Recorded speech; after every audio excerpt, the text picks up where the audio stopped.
एक बार की बात है, बरसात का मौसम था और आसमान में काले काले बादल छाए हुए थे। बहुत तेज हवाएं चल रही थी। ओह, बादल तो बहुत गिराए हैं बबलू। अब तो जरूर बारिश होगी। हाँ बुलबुल, लेकिन घबराओ मत। बच्चों को जल्दी से घोंसले में ले चलो।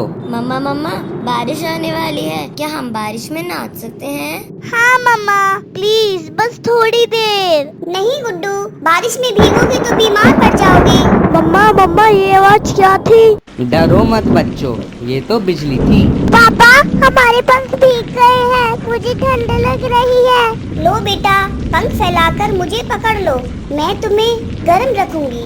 अरे बबलू जी, देखो ना, आसमान कितना काला हो गया है, जोरदार बारिश हो रही है। हाँ बुलबुल, बच्चों को अंदर बुला लो।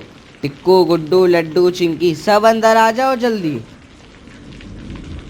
पापा, बारिश बारिश, हम बाहर खेले? नहीं बेटा, बहुत तेज तूफान आने वाला है, सब चुपचाप होके घोंसले में बैठो। मम्मी, बहुत डर लग रहा है। घोंसला टूट गया। बच्चों, सब ठीक हो ना? मैं देखता हूँ। टिक्कू, गिनो सबको। मैं, गुड्डू, लड्डू, चिंकी सब है मम्मा, पर घोंसला टूट गया। बबलू घर बनाने के लिए घास और खाने के लिए दाना लेने के लिए बारिश में चला जाता है और बुलबुल अपने बच्चों के साथ उसके आने का इंतजार करती है। ओहो, ये बारिश तो रुकने का नाम ही नहीं ले रही है। बबलू जी कब लौटेंगे? बच्चे भी भूखे हैं।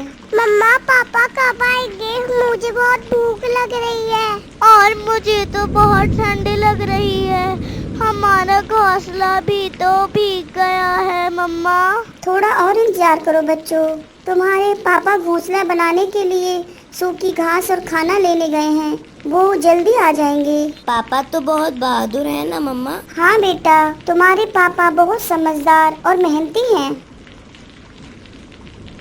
ओहो, कितनी तेज बारिश है, मेरे बच्चों को ठंड लग जाएगी। माँ, बहुत ठंड लग रही है। मुझे तो भूख भी लग रही है माँ। खाने को कुछ नहीं है बेटा, इतनी बारिश में कैसे उड़ूं? लेकिन तुम्हारे लिए कुछ करना ही होगा। माँ, बाहर मत जाओ, आप भी भीग जाओगी। माँ, मुझे बहुत ठंड लग रही है और भूख भी। हे भगवान, मेरी बच्ची को बचा लो। चिंकी कुछ बोल नहीं रही। चिंकी, मेरी बच्ची उठो, काश मैं बारिश में उड़ पाती, कुछ खाना ला पाती। मेरी बच्ची भूख से मर गई। बुलबुल अपने 3 बच्चों को ठंड से बचाने के लिए वहाँ से उड़ जाती है और उड़कर एक पुराने पीपल के पेड़ पर बैठ जाती है।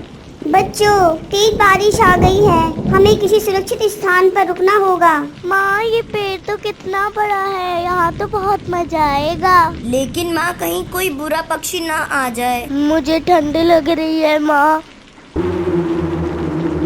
हा हा हा, ये मेरी जगह है, भागो यहाँ से छोटे मोटे पंछियों। ये पेड़ सबका है शेरा, हमें भी बारिश में बचने का हक है। मैं किसी को नहीं छोड़ता, जो मेरी बात नहीं मानेगा उसे मैं उड़ने लायक नहीं छोड़ूंगा।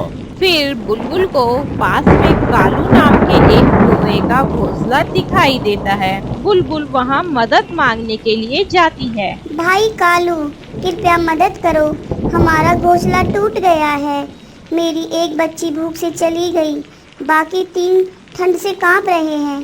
क्या मैं थोड़ी देर के लिए तुम्हारे घोंसले में रह सकती हूँ? अरे बुलबुल बहन, कैसी बात कर रही हो? जरूर आओ, ये समय मदद का है। रुको कालू, हमारे घोंसले में पहले ही जगह कम है और भीगते हुए मेहमान सब कुछ गीला हो जाएगा। बहन, बस कुछ देर, जब तक बारिश रुक जाए, मेरे बच्चे बहुत छोटे हैं। अरे कालू की, समझने की कोशिश करो, इनके पास कोई और सहारा नहीं है। तो क्या हम अपना घर भी बर्बाद कर लें? नहीं बुलबुल बहन, माफ करना, हमारे बस की बात नहीं। ठीक है, मैं समझती हूँ, भगवान तुम्हें खुश रखे। काश मैं कुछ कर पाता। वहाँ से उड़कर अपने 3 बच्चों के साथ वो टोनी चिड़िया के घर जाती है। टोनी बहन, कृपया कुछ देर के लिए हमें अपने घोंसले में पनाह दे दो, हमारा घर टूट गया है, एक बच्ची भूख और ठंड से चली गई, अब ये 3 भी ठंड से कांप रही हैं।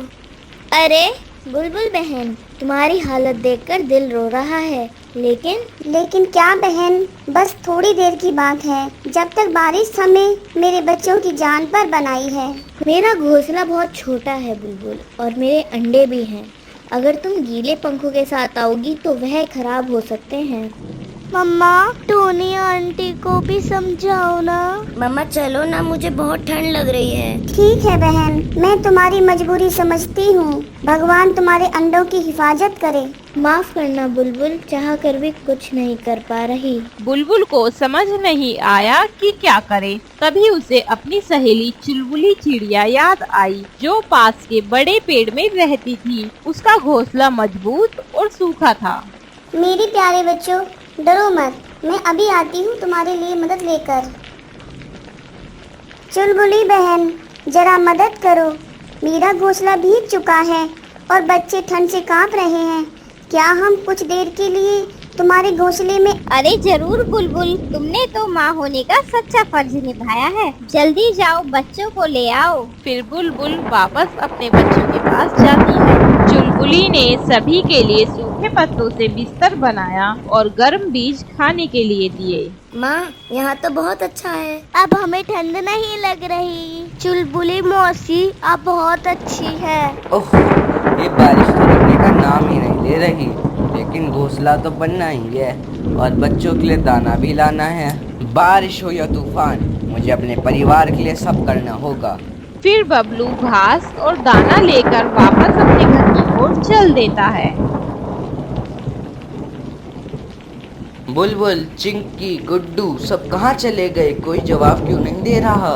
कुछ गड़बड़ है। ये घर कभी इतना सूना नहीं होता। कहीं कुछ बुरा तो नहीं हुआ? मैं तो बस खाने की तलाश में गया था और अब मेरा सब कुछ गायब है। बुलबुल बच्चे, तुम सब कहाँ हो? फिर बबलू बुलबुल और अपने बच्चों को ढूंढने के लिए निकल जाता है और ढूंढते ढूंढते बहुत रात हो जाती है। मम्मा पापा अभी तक क्यों नहीं आए? कहीं रास्ता तो नहीं भटक गए? मुझे डर लग रहा है मम्मा, पापा कब आएंगे? शांत हो जाओ बच्चों, बबलू जरूर आएगा। वो हमें कभी अकेला नहीं छोड़ सकता। लेकिन बहुत देर हो गई है मम्मा। हे रात की चांदनी, मेरे बबलू को सही सलामत वापस भेज दो। उसके बिना हम अधूरे हैं। बबलू को दूर से उड़ते हुए चुलबुली के घर में अपने बच्चे और बुलबुल दिखाई देती है। उन्हें देखकर वो बहुत खुश होता है। बुलबुल, मैं तुम्हें और बच्चों को कितना मिस कर रहा था। बबलू तुम वापस आ गए। हाँ बुलबुल, मैं लौट आया हूँ और अब कहीं नहीं जाऊँगा। पापा पापा पापा पापा, पापा। मेरे प्यारे बच्चों, गुड्डू, टिंकू, लड्डू, अब हम सब फिर से एक साथ हैं। बबलू को चिंकी कहीं दिखाई नहीं देती है। फिर वो चिंकी को आवाज लगाता है। चिंकी, ओ चिंकी, कहाँ हो मेरी बच्ची? इतनी देर हो गई है, दिखाई क्यों नहीं दे रही? बबलू बबलू, एक बहुत बुरी खबर है। क्या हुआ बुलबुल, तुम रो क्यों रही हो? हमारी बेटी, हमारी प्यारी चिंकी भूख से तड़प तड़प कर मर गई बबलू। नहीं नहीं बुलबुल, ये कैसे हो सकता है? फिर बबलू और बुलबुल अपनी बेटी के लिए बहुत दुखी होते हैं। अपने घर जाने का सोचते हैं। बहन तुम्हारे यहाँ बहुत अच्छा लगा, बच्चों ने भी खूब मस्ती की, लेकिन अब हमें चलना चाहिए। अरे इतनी जल्दी? अभी तो आए थे और बच्चे तो यहाँ मस्ती कर रहे थे। माँ, हम थोड़ी देर और रुक सकते हैं क्या? मौसी के घर बहुत मजा आ रहा है। बिल्कुल, पर अभी घर भी तो चलना है अपना नया घर बनाने के लिए। बच्चों, अब हमें अपने घर लौटना होगा। वहाँ भी बहुत काम है, लेकिन मौसी जी के घर हम फिर से आएंगे। ठीक है माँ, लेकिन अगली बार ज्यादा दिन रुकेंगे। जैसे ही मौका मिले आ जाना, तुम्हारे बिना घर सूना सूना लगता है। जरूर आएंगे बहना, अब हमें विदा दो। फिर वो लोग वापस अपने घर चले जाते हैं। फिर बबलू और बुलबुल अपना घर बनाने लगते हैं और बच्चे भी उनकी घर बनाने में मदद करते हैं। टुकू, क्या आपने हमारा चैनल चेक किया? अगर नहीं किया तो अब कर लो। हमारे पास है मजेदार कहानियाँ, गेम्स और ढेर सारी मस्ती। हमारे साथ जुड़े रहने के लिए जल्दी से नीचे दिए गए लाल बटन को दबाएं और हमारा चैनल सब्सक्राइब करना और बेल आइकन दबाना ना भूलें।